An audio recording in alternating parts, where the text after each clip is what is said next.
Hey guys, in this quick tutorial, I'll show you how to install the Notion app on your Mac, whether you're using an M1, M2, M3, or M4 chip.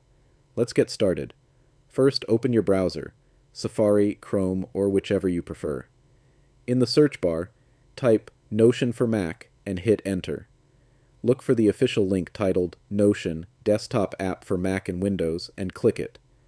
This will take you to Notion's official download page. Once you're there, click the Download for Mac OS button. When prompted, choose where to save the installer file. The Downloads folder is usually a good option, and click Save. Once the download finishes, go to your Downloads folder and double-click the installer file. A new window will open with the Notion app icon. Simply drag the Notion icon into the Applications folder. Once finished, close the window and move the installer. That's it. Notion is now installed on your Mac. To launch it, open your Applications folder and double-click the Notion app. On first launch, you might see a warning saying Notion was downloaded from the internet. Click Open to continue. From here, just log into your Notion account or create a new one, and you're ready to go. Thanks for watching.